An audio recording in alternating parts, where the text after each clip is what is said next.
La Revolución Francesa. La Revolución Francesa es un momento extraordinario en el que la gente empieza a creer que puede rehacer casi toda la sociedad. No solo pueden cambiar la política, las instituciones, sino que a través de la acción política pueden cambiar también la propia naturaleza humana. La Revolución Francesa realmente constituye una encrucijada para el mundo moderno, porque todo empieza a tomar una dirección diferente. Nacida en plena era de la Ilustración, la Revolución fue testigo de cómo la tierra feudal le daba la espalda a la tradición aristócrata y trazaba un nuevo camino para el futuro. Hará temblar los cimientos de Europa y su impacto afectará al mundo entero. La Revolución Francesa es el acontecimiento más importante de la historia occidental. Hay avances como la Revolución Industrial, el capitalismo, pero en lo que se refiere a acontecimientos no se me ocurre ninguno más importante. Fue la revolución que más alteró las cosas, si consideramos que se deshizo de la Iglesia Católica, de la cristiandad, de la nobleza, del rey, de todo aquello que es tan fundamental antes del nacimiento del mundo moderno. La Revolución Francesa dará de comer a los pobres, traerá la democracia a Francia y establecerá un nuevo orden en la sociedad. Pero el progreso tendrá un precio. Fue un momento de una extraordinaria esperanza y ambición, y de repente se convirtió en la tragedia más espantosa.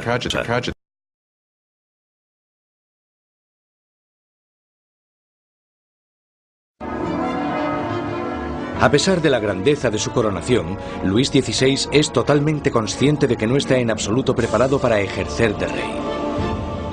Cuando muere el abuelo de Luis XVI y queda claro quién heredará el trono, él les dice que no sabe qué tiene que hacer, que se siente como si el mundo se le hubiese caído encima. A pesar de haber tenido una educación enfocada a su futuro reinado, no se siente preparado. Con un reino en crisis, Luis XVI es el peor hombre para estar al mando. El rey de 20 años reza: protege, Señor, a aquellos que reinan demasiado jóvenes. Instalados en los aposentos reales de Versalles, Luis XVI y María Antonieta empiezan su nueva vida como jóvenes monarcas. Aunque solo a 19 kilómetros en París, está surgiendo una nueva era. Una era que entra en colisión directa con la monarquía en sí. Es la peligrosa nueva era de las ideas, la era de la Ilustración.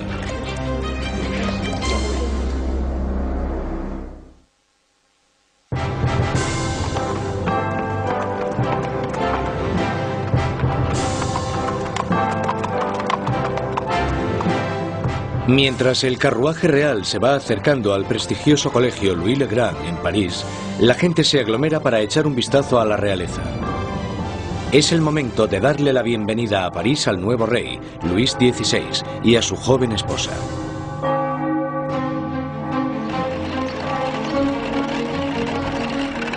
Y a la cabeza del comité de bienvenida está un prometedor estudiante de Derecho, el joven Maximilien Robespierre. Cuando Robespierre era niño, el rey visitó su colegio y Robespierre le leyó un discurso en latín. Así que, en realidad, habló con Luis XVI cuando él era solo un adolescente. Cuando Robespierre recita su monólogo en latín, el rey casi ni se fija en el niño. Pero años después, sus destinos les unirán otra vez en circunstancias muy diferentes, mucho más dramáticas.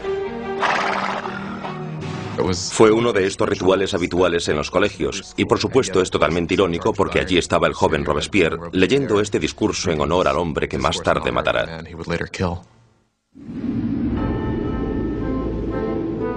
Por ahora, su acogida es cariñosa y sus halagos sinceros. La visita de los monarcas puede que ganase los corazones de la gente, pero sus mentes se están inclinando cada vez más hacia una dirección totalmente diferente. Desde la Edad Media, la sociedad europea se había dividido en tres clases distintas, establecidas en el nacimiento. Había una gran división entre la riqueza de la nobleza y el clero y la pobreza de los campesinos. Entonces, en pleno siglo XVIII, la razón y la ciencia empiezan a cuestionar esta tradición. Envuelto por una corriente de innovación y nueva literatura, París es ahora el centro filosófico del mundo. La ciudad es invadida por nuevas corrientes de conocimiento, se abren nuevas posibilidades. Es la era de la Ilustración. La Ilustración es un movimiento que lo que dice es que desconfíes de la autoridad, que desconfíes de todo lo que te hayan contado antes y que pienses por ti mismo, que lo compruebes tú mismo. En la Europa del antiguo régimen te decían lo que tenías que pensar. El clero y los gobernantes te daban la información. La idea de que una persona con algo de dinero pudiese acceder a través de la alfabetización al conocimiento humano de manera libre era revolucionaria. Surge una nueva élite por todo París. Los aristócratas se reúnen para hablar sobre los escritores de la Ilustración y la floreciente edad de la razón. Voltaire, Rousseau. Nuevas voces se alzan a favor de la libertad, del control del propio destino y, sobre todo, de la igualdad. La pasión por esta nueva literatura se desata sobre todo en las clases altas. Pero mientras las ideas de la Ilustración van adentrándose en otros estratos de la sociedad, la lucha por la igualdad empezará a amenazar el estilo de vida aristocrático. Es una amenaza porque acabarán cuestionándose por qué los aristócratas son los que tienen privilegios. Se preguntan por qué el mundo está dividido de esta manera. ¿No podemos cambiarlo para que sea un mundo mejor? ¿El progreso no es posible? Esto hará que vaya perdiendo fuerza la idea de que la monarquía, la aristocracia y la jerarquía son algo natural. Para ver aplicadas las ideas de la Ilustración, solo había que echar un vistazo al otro lado del Atlántico, donde los americanos luchaban por independizarse del antiguo enemigo de Francia, Inglaterra. El joven rey Luis quiere vengarse de las derrotas de su abuelo en la guerra y ve su oportunidad en la guerra de la independencia americana. Luis confía a la causa un total de 2.000 millones de libras, lo suficiente para alimentar y dar cobijo a 7 millones de ciudadanos franceses durante un año. La inversión marcará el inicio de un colapso económico en Francia. América lleva a Francia a la bancarrota porque para luchar en esta guerra, los franceses tienen que recaudar una enorme cantidad de dinero. Esto lleva a la monarquía francesa a endeudarse para poder luchar en la guerra de la independencia americana. Y es un elemento crucial en la situación financiera de la monarquía francesa. Mientras Luis XVI manda dinero y tropas al otro lado del Atlántico, María Antonieta se ocupa de generar sus propias deudas. La vida en Versalles es una interminable rutina de rituales arcaicos y formalismos. Hay ceremonias para cuando el rey y la reina se levantan, para cuando se visten, para cuando comen, para cuando se van a la cama. Para entretenerse en medio de la monotonía de estos rituales, María Antonieta preside extravagantes desfiles de moda. Aparte de esta moda extravagante, María Antonieta se entretiene con los cotilleos de la corte, haciendo apuestas y representando obras de teatro. Cuando empieza a acumular deudas, le ponen el nombre de Madame Déficit. A María le ponen el nombre de Madame Déficit, ya que el país está sumido en un caos económico, y ella sigue gastando en vestidos, joyas y zapatos como si nada. Ella era la Imelda Marcos de su época. Cuando la situación en el campo empeora, la opinión de la gente sobre la monarquía empieza a cambiar. Se producen muchas malas cosechas y la inflación aumenta el precio de la harina, llevando a la escasez de la parte esencial de la dieta francesa, el pan. Pero naturalmente estas privaciones acaban a las puertas de Versalles. Mientras los monarcas continúan viviendo en la extravagancia, las quejas se traspasan al papel. A la corte real se le acusa directamente. ¿Sabe por qué hay tanta gente necesitada?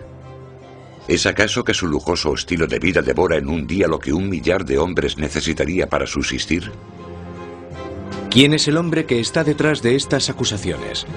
El mismo joven que solo unos años antes felicitó al rey y a la reina por su coronación. Maximilien Robespierre. La gente pronto tendrá un portavoz que pedirá la libertad y la igualdad por la revolución.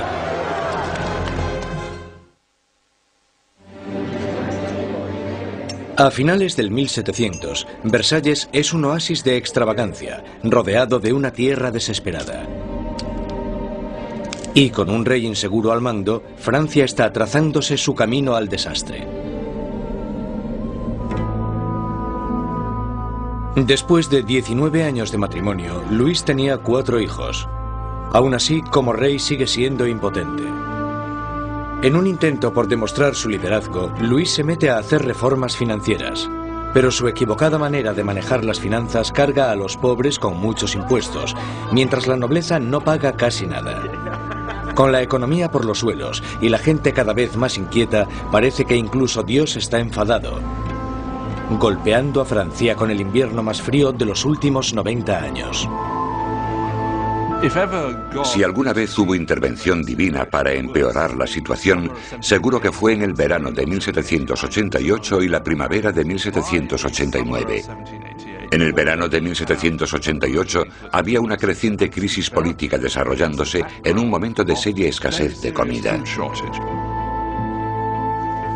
En 1788, para los franceses, la harina era la esencia de la vida. El pan, su medida de subsistencia. La mayoría de la gente en Francia comía casi 1 kilo de pan al día. El pan era esencial y su subida de precio la notó todo el mundo. Si el precio se doblaba, tenías problemas. Bajo la mala financiación de Luis XVI, el precio de la harina se disparó. Las escasas provisiones se estaban agotando y el precio de una rebanada de pan pronto igualó al sueldo de un mes. El hambre se convirtió en rabia. Surgen disturbios por toda Francia. Se atacan casas. Se roban panaderías. Y los panaderos, acusados de guardar pan, son linchados allí mismo.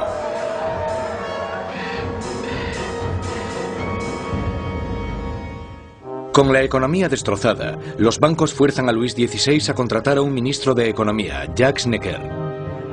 Necker, un pensador progresista, es popular entre la gente de una manera que Luis XVI solo puede envidiar. Durante la primavera del 89, Jacques Necker fue, sin lugar a dudas, el ministro más popular, porque saltó a la luz pública por sus escritos sobre el deber del gobierno de asegurarse de que haya pan y grano suficiente para todos. Con la nación en crisis fiscal, Necker insta a Luis XVI a convocar una reunión con el tradicional cuerpo representativo del reino, los Estados Generales. Es la primera vez en 175 años que se reúne a estos representantes. Políticamente, Francia estaba organizada en los llamados 3 estados. El primero era el del clero, el segundo el de la nobleza y el tercero el de todos los demás. Y según los cálculos contemporáneos, los primeros 2 estados los formaban el 3% de la población y el tercer estado el 97%. Mucha gente pensaba que era muy injusto que este tercer estado, que era la mayoría de la población, tuviese solo 1/3 de los diputados. Consideraban injusto que el Parlamento tuviese 3 cámaras y que las 2 cámaras, la de la nobleza y la del clero, pudieran siempre anular la votación de la plebe. 4 de mayo de 1789. Un destacado joven abogado y político llega a Versalles. Maximilien Robespierre viene a presentarse ante los Estados Generales como diputado, para ser la voz que pida justicia para la gente que él representa, el tercer estado. Robespierre y sus compañeros pedían que la nobleza y el clero pagasen sus impuestos. Pero Luis XVI se siente cada vez más amenazado por el creciente radicalismo del tercer estado. Entonces, el 20 de junio, después de 6 semanas de estancamiento, los diputados se dan cuenta de que están siendo silenciados. El 20 de junio, cuando los diputados llegan a la reunión y encuentran las puertas cerradas, sospechan de un complot. Van a la sala, que era lo que nosotros llamamos la sala de juego de pelota, pero que en realidad era un frontón, se reúnen y juran que no dejarán de reunirse hasta que tengan una nueva constitución.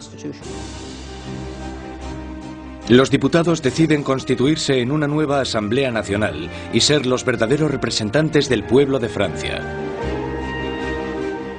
El juramento del juego de pelota es uno de estos grandes y simbólicos momentos de la historia de la Revolución Francesa. Tienes a todas estas personas reunidas en este gran espacio abierto que es la sala de juego, levantando sus brazos en una especie de saludo casi romano, y para esta Asamblea Nacional fue el momento en el que se dan cuenta de su poder y dignidad, y realmente vieron que podían derrocar al rey de Francia. La Asamblea Nacional nace de un revolucionario estado de rebeldía. Será una comunión de voces procedentes de todo el país, un cuerpo parlamentario representando la voluntad de la gente. Pero arrebatarle el poder al rey no será tan fácil como firmar una simple proclamación. Todas estas victorias iniciales que tuvieron lugar en Versalles son la mayoría victorias sobre el papel y ninguna se había llevado a cabo. Cuanto más nos vamos acercando a julio de 1789, más miedo tienen los diputados de Versalles de que el rey esté reuniendo al ejército para derrocarles. A principios de julio, 30.000 soldados toman posiciones en los alrededores de París. Para defenderse, la gente forma una nueva Guardia Nacional. Los revolucionarios asaltan las armerías de París y se van con más de 28.000 mosquetes. Lo único que les falta es la pólvora, y la gente sabe dónde encontrarla. En el centro de París se alza un enorme castillo de piedra, conocido como el símbolo del dominio feudal, la Bastilla. La prisión acoge los almacenes de pólvora de la ciudad y se conoce como la prisión de las torturas y las muertes inexplicables. La Bastilla había sido el gran símbolo del despotismo monárquico, el gran símbolo de los reyes de Francia yendo más allá de los límites de su propio poder. Para los franceses simboliza el horror. En medio de las revueltas se produce un sorprendente escándalo. Luis XVI despide a su ministro de Economía, el apreciado Jacques Necker, por portarse demasiado bien con el pueblo. Horas después de despedir a Necker, llega a París la noticia de que han despedido a su hombre preferido de la corte. No queda más opción que la sublevación. El 14 de julio, multitud de gente se reúne identificándose entre sí con un pequeño emblema. Rojo y azul son los colores de París, separados por el blanco, el color de la Casa de los Borbones. El tricolor ha nacido. De entre la multitud exaltada, una voz grita: ¡A la Bastilla! Con el ataque a la Bastilla, la gente de París está diciendo: no te podrás librar de una nueva Asamblea Nacional. La gente está tomando cartas en el asunto, está cogiendo las armas y diciendo: estamos del lado de la revolución. Cuando el director de la Bastilla, Bernard Delaunay, se entera de que una gran multitud se está aproximando a la prisión, intenta cerrarla. Monta una defensa desesperada, pero los revolucionarios asaltan la fortaleza y arremeten contra los guardas con cuchillos y lanzas. Finalmente, el director Delaunay se rinde, pero la multitud enfurecida le agarra arrastrándole por las calles, le abuchean, le dan patadas y le golpean hasta que grita: «¡Dejadme morir!». La multitud entusiasmada accede con mucho gusto a su petición.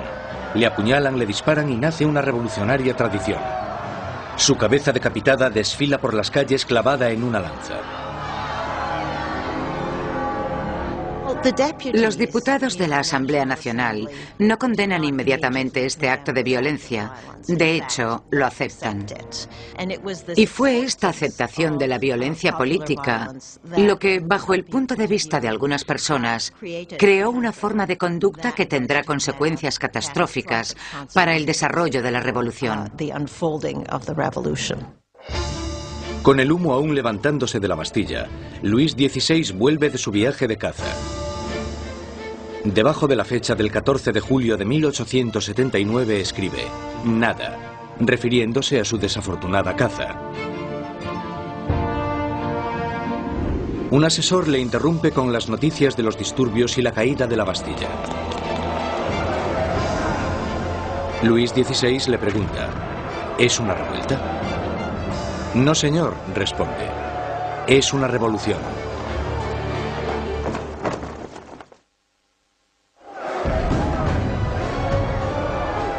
La victoria en la Bastilla desata el irrefrenable torrente de la revolución.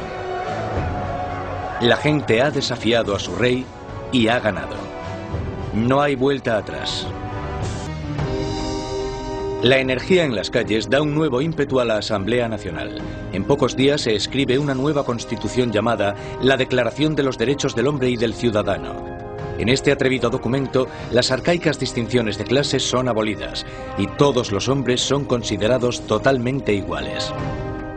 La Declaración de los Derechos del Hombre y del Ciudadano era una declaración promulgada por la Asamblea Nacional en la que se decía que la soberanía pertenecía al pueblo, a la nación. No se hace mención alguna al rey en todo este documento. Por tanto, con la presentación del mismo, la propia Asamblea estaba haciéndose con el poder. Con la nueva Asamblea Nacional como portavoz, los ciudadanos de Francia se dispusieron a cambiar toda la estructura de su sociedad. Exigían una monarquía constitucional, unos derechos iguales para todos los hombres y unas leyes razonables en las que basar la justicia. Para que se oyeran más las voces de la revolución, Robespierre exigió la libertad de prensa, que había sido censurada en el antiguo régimen.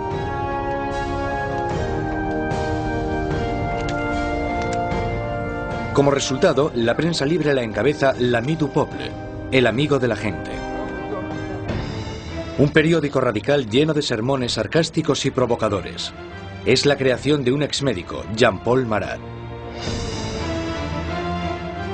Después de un periodo de fracasos profesionales, Marat acabó viviendo en la pobreza y durante un tiempo encontró refugio en las alcantarillas de París. Allí fue donde contrajo una dolorosa enfermedad de la piel que le obliga a pasar largo tiempo dándose baños medicinales. Un Marat amargado y fracasado encuentra en la revolución la válvula de escape perfecta para su desgracia. Jean-Paul Marat era simplemente uno de esos profesionales insatisfechos y desgraciadamente la revolución da una oportunidad a los profesionales insatisfechos. Marat canalizó toda su rabia, todo su resentimiento a través de un periódico que tuvo un éxito increíble, l'Ami du Peuple. Marat era un hombre con una rabia fuera de lo normal. Solo hay que leer las páginas de su periódico l'Ami du Peuple para darse cuenta. En cada publicación se puede ver la paranoia que tiene.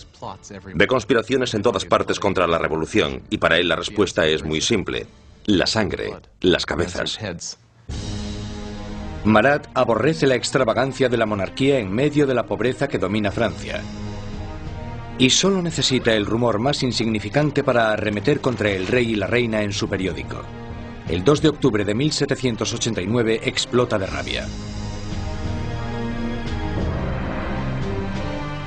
A París llega la noticia de que el rey ha celebrado una fiesta en Versalles y que en ella los decadentes monarcas habían tirado al suelo la bandera tricolor, el símbolo de la revolución, y la habían pisoteado. Marat está furioso. Escribe sobre esta difamación en su periódico, justo cuando surge una nueva amenaza. El rey ha ordenado otra vez a las tropas que tomen sus posiciones en los alrededores de París.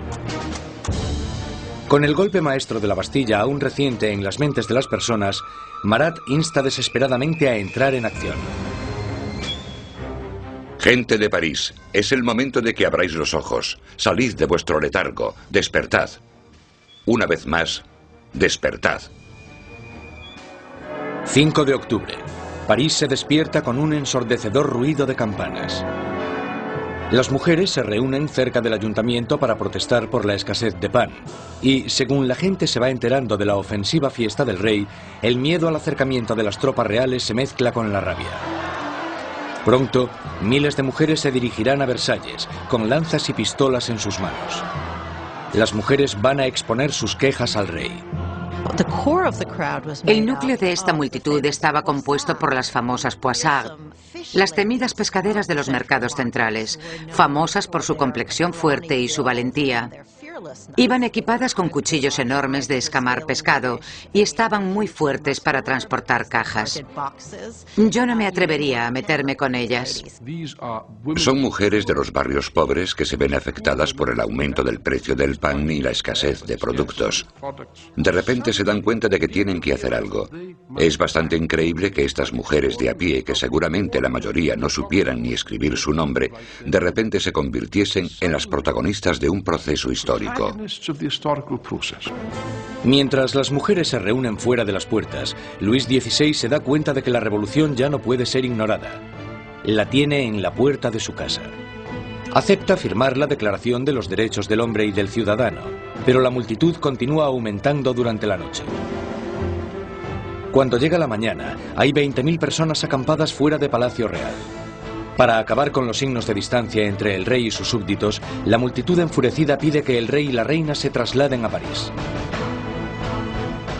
Más indeciso que nunca, Luis XVI es demasiado débil para responder.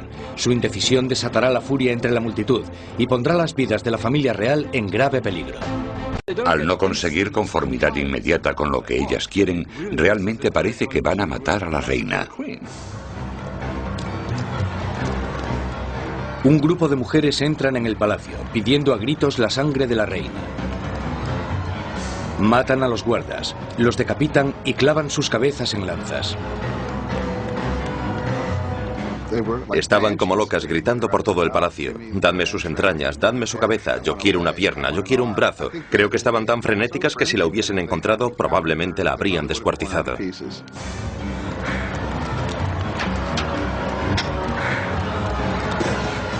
Temiendo por su vida, María escapa a los aposentos de Luis XVI solo unos minutos antes de que las mujeres entren en la habitación y hagan trizas su cama.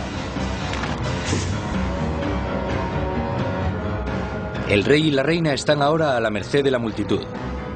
Y lo que la multitud quiere es un poco de atención por parte del rey.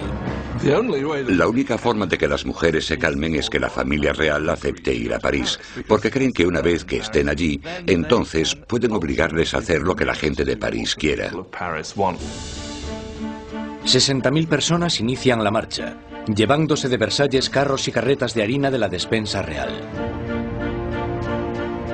El carruaje real es escoltado todo el camino hasta París. El rey y la reina son obligados a ir a París con las cabezas de los guardas que habían sido masacrados en el castillo. Les habían cortado las cabezas. Es realmente un acto de violencia extrema. Las cabezas se reconstruyen con maquillaje y desfilan delante del carruaje del rey y la reina. El rey y la reina hacen del Palacio de las Tullerías su nuevo hogar.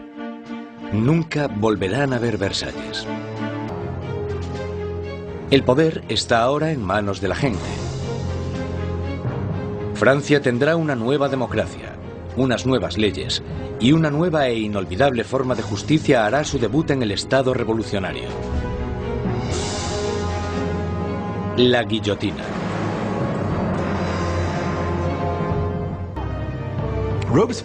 Robespierre es una de las pocas personas que se opone a la guerra, porque piensa que los enemigos ganarán.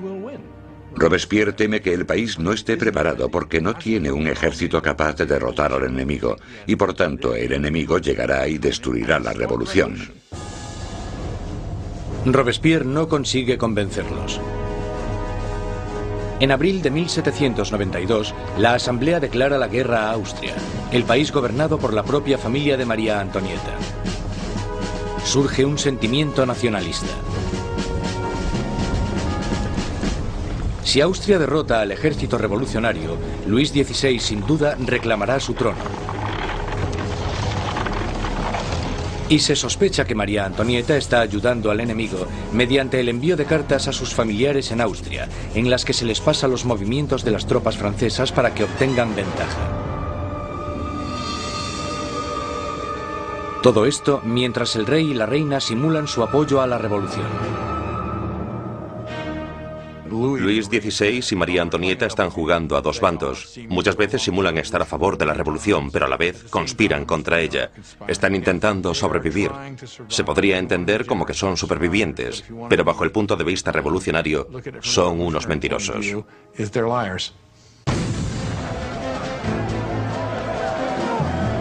Con el ejército francés sufriendo grandes pérdidas en la frontera, llega la noticia de que en París el aliado de Austria, Prusia, se ha unido a la invasión.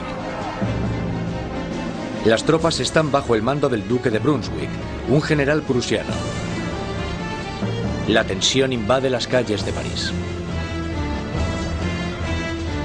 Y entonces los periódicos publican una carta del duque de Brunswick, un manifiesto en el que se amenaza con destruir París si se le hace daño a sus majestades el rey y la reina. Una amenaza equivocada que fracasa totalmente. 10 de agosto de 1792. 27.000 ciudadanos armados, empujados por la rabia y la indignación, se dirigen al Palacio de las Tullerías e inician un ataque salvaje contra los guardias reales. Al final mueren más de 800 hombres de ambos bandos. El rey huye y busca protección en la asamblea, pero ya no existe la monarquía. A Luis le han quitado oficialmente su título. Ha nacido la República Francesa. La cuchilla de la guillotina es bautizada con la sangre de los restantes guardias de Luis XVI.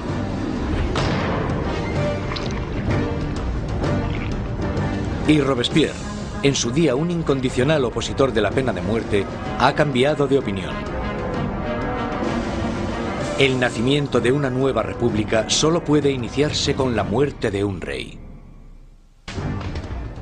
Mientras en la frontera se sigue luchando contra los enemigos, el gobierno revolucionario toma medidas enérgicas contra los enemigos de la ciudad, los traidores monárquicos que podrían poner a París en manos de los invasores. Más de 100 personas son arrestadas y metidas en prisión, curas, periodistas y hombres y mujeres de a pie. Robespierre se centra en la crisis interna, pero su amigo, el ministro de Justicia, Georges Danton, incita a todos los hombres, jóvenes y adultos a que se unan al campo de batalla. Es sociable y llamativo, todo lo que Robespierre no es. Pronto, el nombre de Danton se empieza a oír por todo París. Danton es un personaje lleno de vida, grandilocuente, un bebedor empedernido, libertino, que a pesar de pertenecer a la clase alta, al contrario que Robespierre, es capaz de identificarse totalmente con los trabajadores, de una manera que Robespierre simplemente no puede. Al irse tantos hombres al frente a luchar, París se queda indefenso, con las cárceles llenas de prisioneros políticos.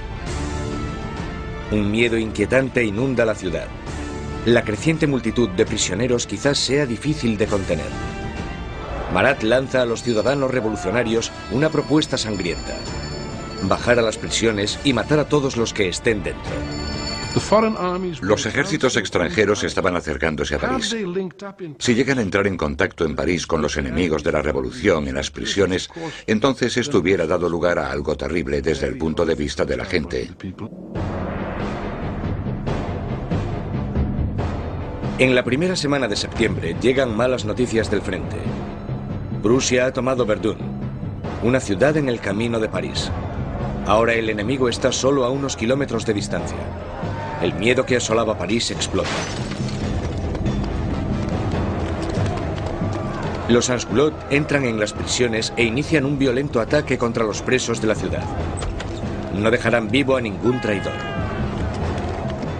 Los Sansculottes entraron en las prisiones, sobre todo aquellas donde estaban encerrados los curas refractarios, donde estaban los nobles y donde estaban los presos políticos, y empezaron a llevar a cabo sus propios juicios improvisados, que eran muy cortos, y la mayoría de las veces acababan en muerte.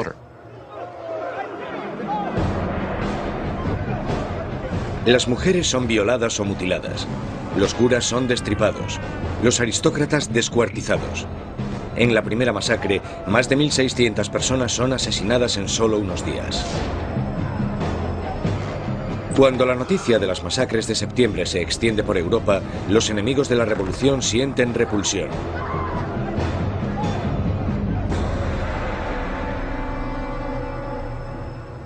Al otro lado del Canal de la Mancha, el London Times publica su repugna. ¿Son estos los derechos de los hombres? ¿Es esta la libertad de la naturaleza humana? Los tiranos más salvajes que vagan a cuatro patas por los territorios inexplorados de África son incluso superiores a estos animales parisinos de dos patas.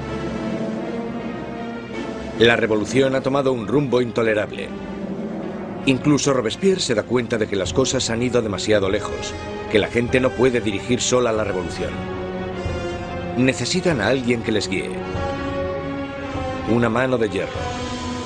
Gracias al poder de sus palabras, el incorruptible salta a la palestra como el hombre que puede guiar a la revolución. Robespierre, que anteriormente había apoyado la monarquía constitucional, ahora cree que ya no hay sitio para un rey. Se toma una decisión trascendental. Francia llevará a juicio a su propio monarca. Con el veredicto reducido a una mera conclusión, el único debate sobre la mesa es la condena. Los moderados, los girondinos, piden que no se acabe con su vida, y esto les deja a un lado de la convención.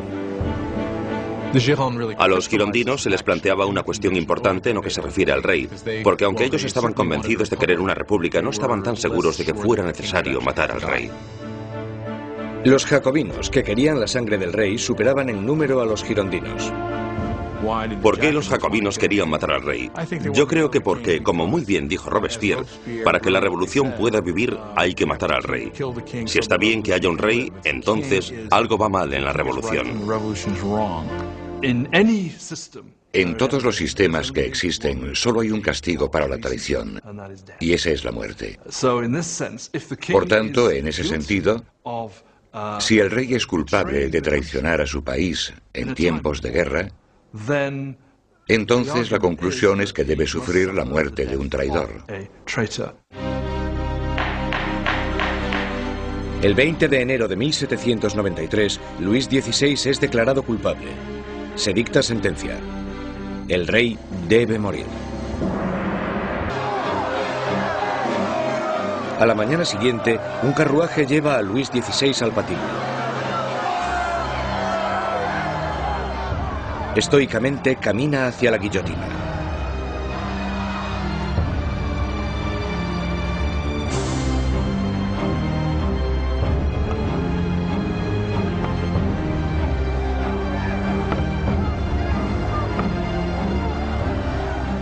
Intenta dar un discurso. Confío en que mi muerte sirva para hacer feliz a mi pueblo, pero siento pena por Francia y temo que pueda sufrir la ira del Señor. Pero los guardias silencian sus palabras con el ruido de los tambores.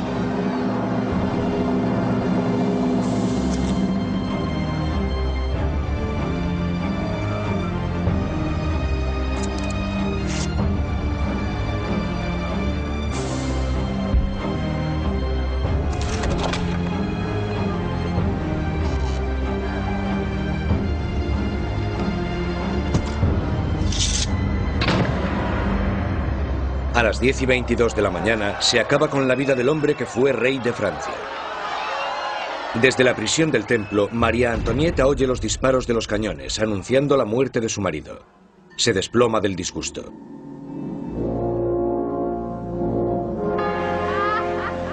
La sangre del rey es derramada. La revolución victoriosa. A finales de 1792, los radicales jacobinos, por miedo a que la nueva revolución corra peligro de ser saboteada por los traidores, deciden utilizar medios cada vez más violentos. Pero los girondinos, que representan a los campesinos franceses, quieren frenar la creciente violencia por miedo a que desencadene una guerra civil.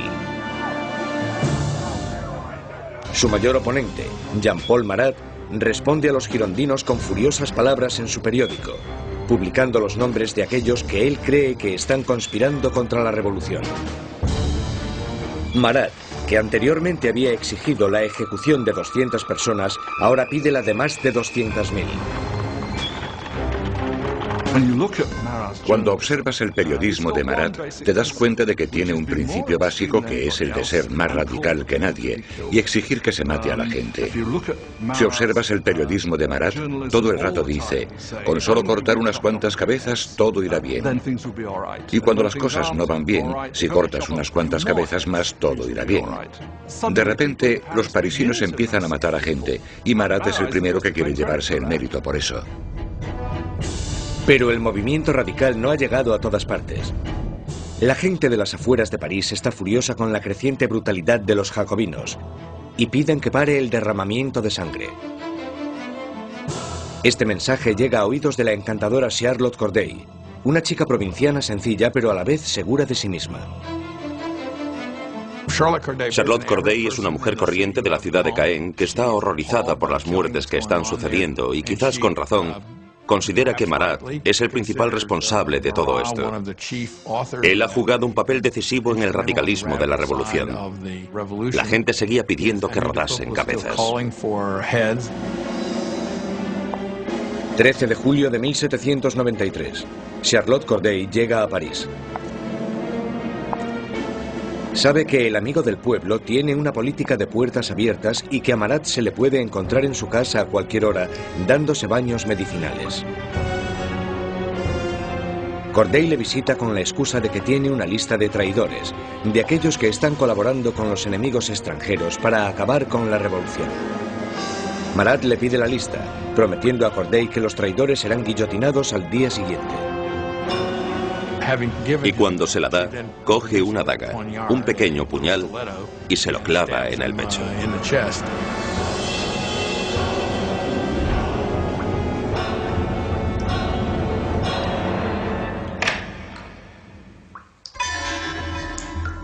El llamado amigo del pueblo muere en el acto. La furiosa voz de su periódico es silenciada.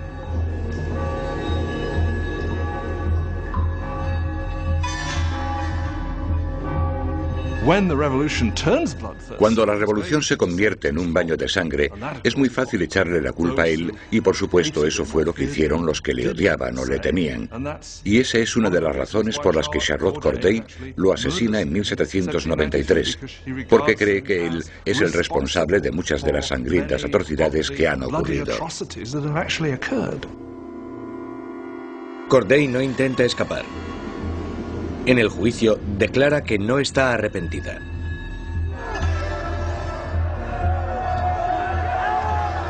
¿Qué esperaba conseguir asesinando a Marat? La paz.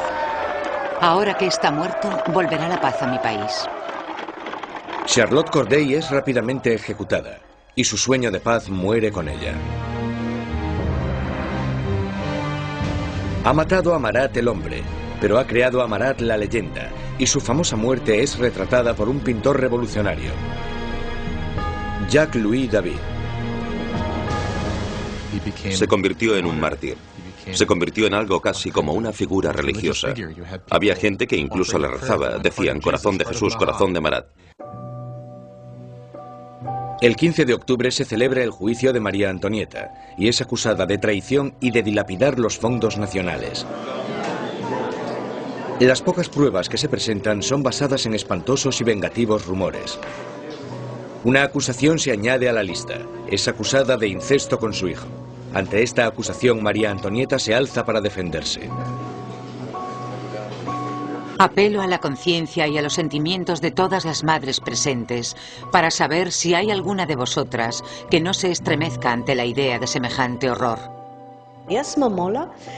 Y en ese momento hubo un cambio de tercio porque todas las mujeres se sintieron culpables y se dieron cuenta de que habían llegado demasiado lejos con esas acusaciones. María Antonieta tiene esperanzas de que, en un momento de compasión pública, la deporten a Austria, pero sus esperanzas se echan por tierra cuando se entrega la sentencia. Correrá el mismo destino que su marido.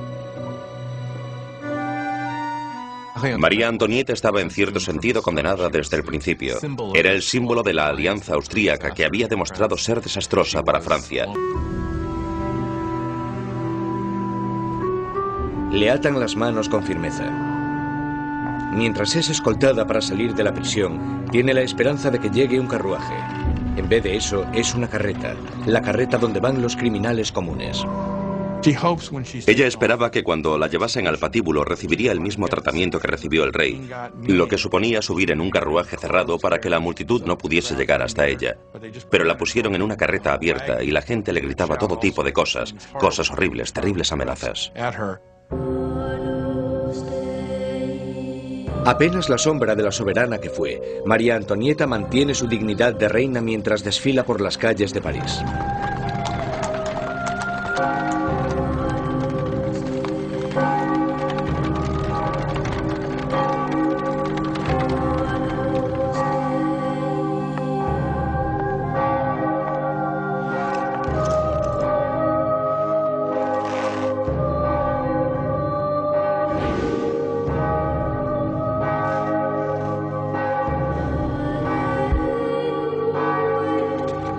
Su nombre y las acusaciones contra ella se leen en voz alta.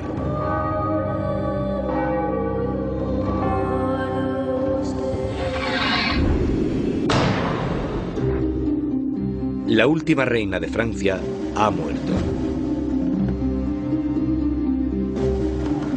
Varios días después, tras incontables ejecuciones, un miembro de la Convención Nacional comenta lo absurdas que son estas masacres, y sus aliados, uno detrás de otro, son guillotinados. Él dijo, la revolución es como Saturno, devora a sus propios hijos. Danton le contesta, las revoluciones, amigo mío, no son un camino de rosas. El derramamiento de sangre solo acaba de empezar.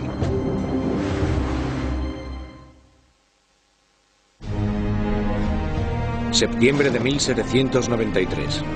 4 años de revolución y Francia está siendo totalmente destrozada. En las provincias se producen violentas insurrecciones. Y en la guerra contra Europa están perdiendo a muchos hombres. Tras sufrir una terrible derrota, los británicos toman la ciudad costera de Toulon.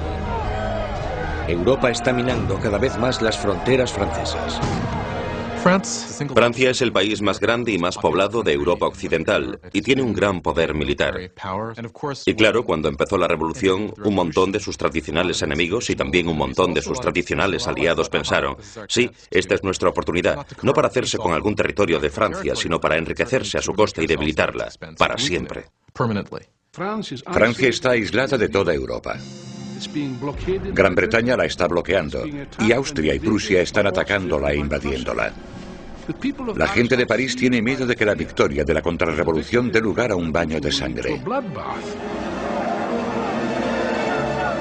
Danton y Robespierre, los mejores oradores de la Convención, se dan cuenta de que para poder salvar la revolución tienen que atacar. Convencen a sus compañeros para establecer una nueva y amenazadora ley marcial. Es hora de que todos los franceses disfruten de una igualdad sagrada. Es el momento de imponer esta igualdad mediante leyes que hagan justicia contra los traidores y conspiradores. Haced que el terror esté a la orden del día. Esto inicia un nuevo capítulo en la revolución. Un periodo de represión violenta llamado el terror. En un increíble cambio de tercio, los revolucionarios suspenden la nueva constitución y todos los derechos que garantizaba. Se colocan policías de paisano por todo el país.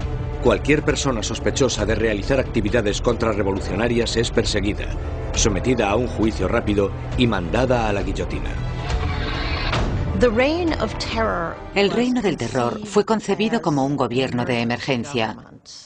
Lo que ellos entendían como terror se basaba en sembrar el terror en los corazones de los enemigos de la República. Por lo tanto, digamos que o estaban muertos de miedo o eran arrestados y liquidados.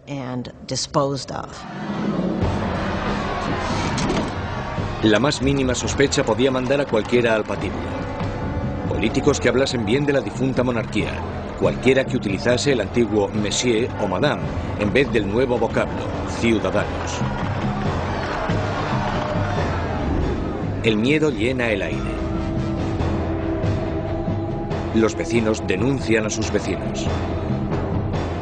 El incesante movimiento de las carretas de la muerte resuena en todas las calles de París. La gente está totalmente pendiente de las ejecuciones. Saben que en París hay policías de paisano, bastantes policías de paisano por todas partes, de pie en la cola del pan, escuchando lo que las mujeres dicen y arrestándolas si no les gusta lo que oyen. Podían arrestarte por quejarte por lo caro que estaba el pan. Podían arrestarte incluso por no estar demasiado contenta con el curso que tomaban las cosas y con el éxito de la revolución, así que en realidad casi todo lo que comentaras podía traerte problemas. La Asamblea constituye un tribunal revolucionario, acelerando los juicios y las ejecuciones con una eficacia implacable. Para consolidar el poder, forman un consejo de 12 hombres y lo denominan el Comité de Seguridad Pública. Una de las ironías de la vida política de Robespierre es que desde el principio él estaba totalmente en contra de la pena de muerte. Y por supuesto se tendrá que comer sus propias palabras cuando más tarde se convierta en un defensor acérrimo del terror y la guillotina. Nunca llegó a responder a eso directamente, excepto cuando dijo, bueno, los tiempos han cambiado. La revolución había vuelto implacable a Robespierre. El que fuera un apasionado defensor de la libertad de prensa ahora restituye la censura, vestigio del antiguo régimen. La iglesia ya está siendo atacada y él se queda de brazos cruzados mientras uno de los revolucionarios más radicales, Jacques-René Hebert, hace una nueva propuesta: la descristianización. En plena crisis de la guerra y en plena rebelión interna, la gente empieza a decir que la culpa de todo la tienen los curas, la religión.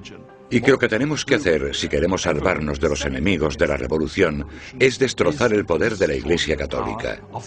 La superstición, el fanatismo, eso es de lo que trata la religión y por tanto lo que tenemos que hacer es erradicar todo eso. Las calles que llevaban la palabra San son cambiadas de nombre. Los iconos religiosos son destrozados y reemplazados por tributos al nuevo santo, Marat. La iglesia parecía simplemente ser el enemigo de los revolucionarios radicales.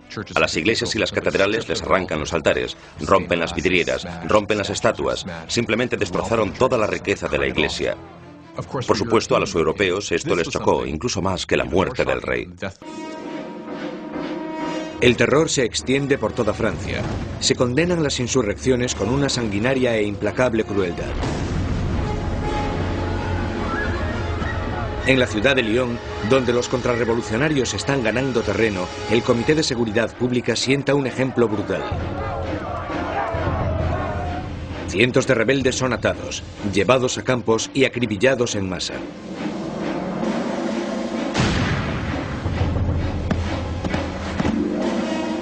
Una región llamada la Vendée, al oeste de Francia, también se ha convertido en bastión de la contrarrevolución. Barcas llenas de rebeldes y curas atados entre sí son hundidas sin piedad. Más de 100.000 personas son asesinadas solo en la zona de la Vendée.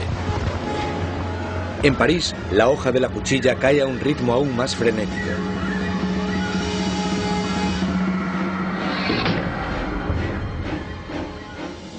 Pero los ejércitos franceses están finalmente obteniendo victorias en la frontera. Bajo el mando de un magnífico joven comandante llamado Napoleón Bonaparte, el ejército francés obliga a la Marina británica a realizar una humillante retirada en Toulon. La revolución está en su punto álgido. Robespierre está en su momento de más poder. Ha acabado con los enemigos de la revolución y ha asegurado su éxito sembrando el terror. Durante un tiempo el terror fue un mecanismo muy efectivo para conseguir la unión del país, la unión del gobierno y para luchar en lo que fue después de todo una guerra en varios frentes, en el frente este, en el frente norte, contra enemigos externos. Una guerra civil en la zona de la Vendée, que fue la más sangrienta de todas, y también una guerra civil contra los girondinos y otros revolucionarios en contra del gobierno. El terror había alcanzado sus objetivos, pero no se para ahí. Y no parará hasta que destruya al hombre que lo sembró. Maximilien Robespierre.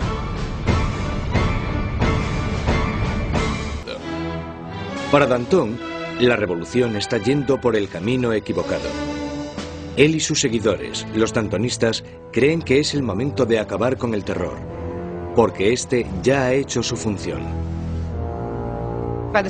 En la primavera de 1794 las cosas empiezan a mejorar. Ya no hay tantos problemas con la comida, la campaña de guerra está yendo mejor y Danton está diciendo básicamente que necesitan establecer una nueva base de gobierno, moverse hacia la normalización. Robespierre piensa que es demasiado pronto. Danton empieza organizando un grupo para debatir cómo acabar con el terror. Robespierre lo interpreta como una amenaza directa al gobierno. No lo ve como una simple diferencia de opinión sobre la dirección que debe tomar la política, lo ve como una traición. Y en la República de la Virtud de Robespierre, solo hay una respuesta a la traición. Los dantonistas son perseguidos y enseguida sentenciados a muerte. Robespierre ha mandado a cientos al patíbulo, pero estas ejecuciones le ponen nervioso. No acudirá a la decapitación de sus antiguos amigos y aliados. Mientras sube las escaleras de la guillotina, Danton grita: De lo único que me arrepiento es de irme antes que esa rata de Robespierre.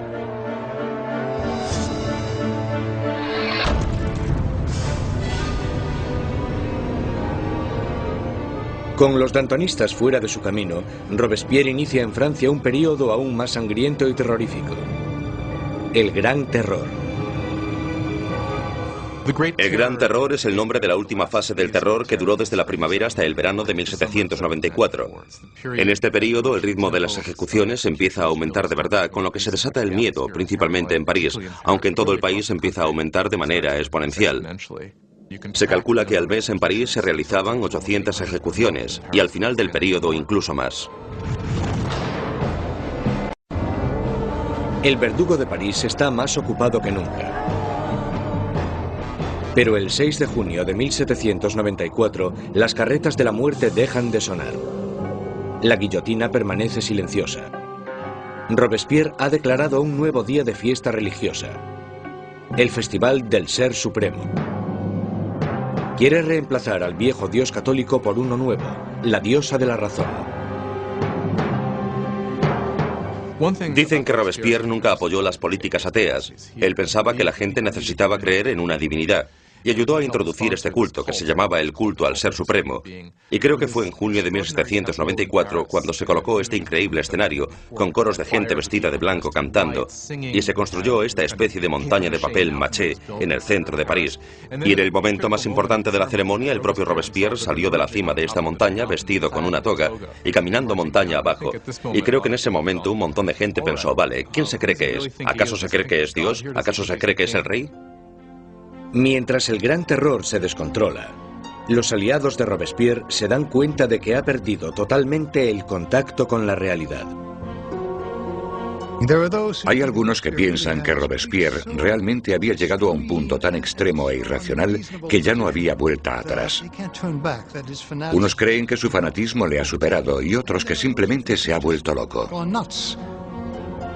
Una vez más, Robespierre centra sus sospechas en aquellos que están cerca de él.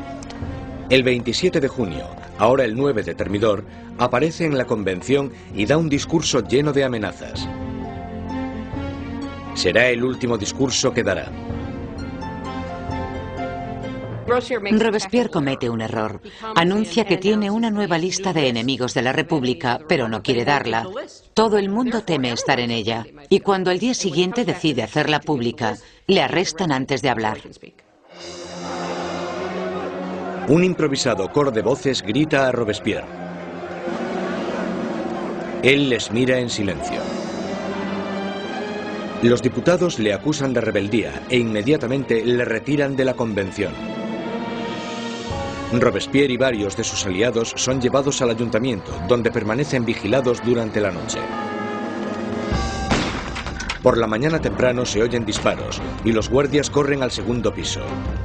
Abren las puertas y se encuentran con una escena espeluznante. Uno de los aliados de Robespierre se ha tirado por una ventana. Otro se ha pegado un tiro en la cabeza. Y a Robespierre lo encuentran semi-inconsciente, con una herida de bala en la cara y la mandíbula destrozada por un supuesto intento de suicidio. Robespierre pasa sus últimas horas de vida en la mesa del Comité de Seguridad Pública, en la misma sala desde donde había conducido el terror hasta su espantoso y sangriento final. Mientras es ridiculizado e insultado por sus antiguos aliados, Robespierre es incapaz de responder. El gran maestro de la oratoria ha sido acallado. En la Conciergerie, donde la última reina de Francia le había precedido, Robespierre se prepara para la hoja de la cuchilla nacional. Su compañero de celda, el revolucionario Saint-Just, le señala un dibujo de los derechos de los hombres y el ciudadano, y declara: por lo menos hicimos eso. Robespierre encabezó la revolución y cambió la estructura de Francia. Estableció un nuevo orden de sociedad e instauró un sistema sangriento y tiránico para asegurarse el éxito. Pero estaba destinado a ser una de las últimas víctimas de este sistema. Resulta que la gente quiere realmente acabar con el terror, pero nadie sabe cómo hacerlo. Lo único que puede acabar con el terror, y parece que en eso todos están de acuerdo, es la caída de Robespierre.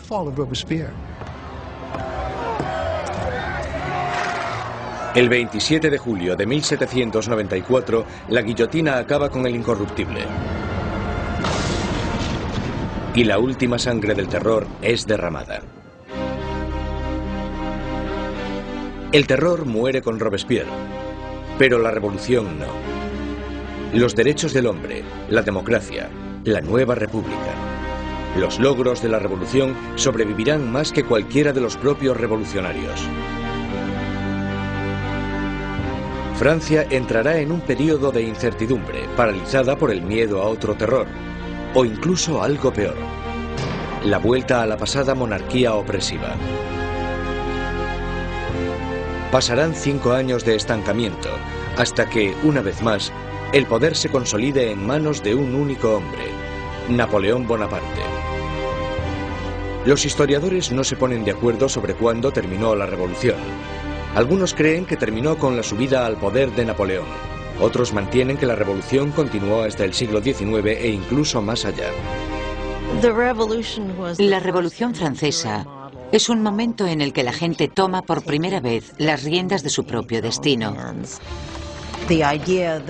La idea de que los súbditos de la monarquía más antigua, más prestigiosa y más poderosa de Europa pudiesen reescribir su historia fue algo que tuvo una resonancia increíble.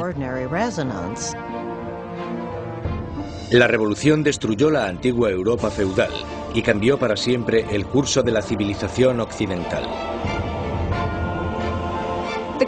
Con la Revolución Francesa surgen muchas preguntas. ¿Cuánta violencia está justificada para conseguir una sociedad mejor? ¿Tiene la gente derecho a acabar con lo que consideran un sistema injusto para reemplazarlo por lo que están convencidos en sus corazones de que es un sistema más justo? ¿Cuánta violencia está justificada para poder llevarlo a cabo? Aún hoy en día nos preguntamos todo esto.